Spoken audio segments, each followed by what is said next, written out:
Selamat siang Ibu, perkenalkan saya atas nama Gabriela Sapardi dengan NIM 2020210005 akan mempresentasikan hasil kerja tugas saya.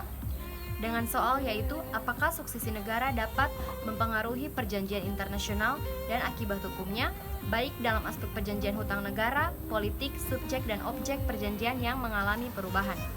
Jawaban yang saya buat yaitu, suksesi negara tidak hanya memiliki pengaruh internal, tetapi juga mempunyai pengaruh eksternal. Suksesi yang terjadi pada suatu negara akan memberi pengaruh terhadap hubungan negara itu dengan dunia internasional, karena akan mempengaruhi pelaksanaan hak dan kewajiban negara itu dalam organisasi internasional.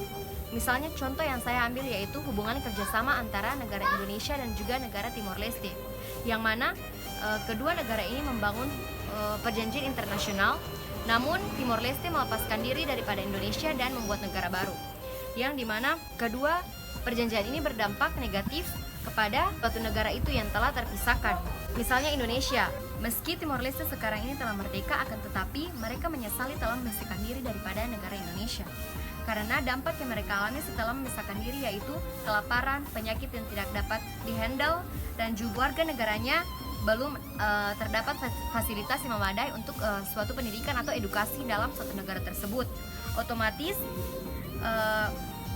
berbeda dengan negara Indonesia sampai saat ini masih menjalin kerjasama atau perjanjian internasional dengan negara lain, karena adanya kepentingan-kepentingan tertentu antar masing-masing negara untuk mensejahterakan rakyatnya.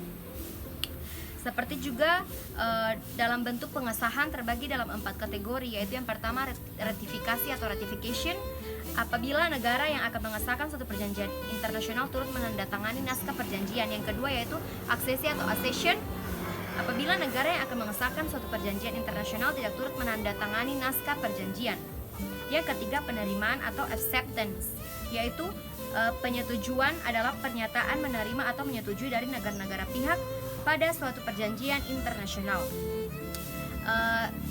Untuk jawaban ini termasuk ke dalam perjanjian tertulis, karena seperti yang terdapat dalam Undang-Undang Nomor 24 Tahun 2000 tentang Perjanjian Internasional, yaitu sebagai bagian terpenting dalam proses pembuatan perjanjian, pengesahan perjanjian internasional perlu mendapat perhatian mendalam, mengingat pada tahap tersebut suatu negara secara resmi mengikatkan dirinya pada perjanjian itu.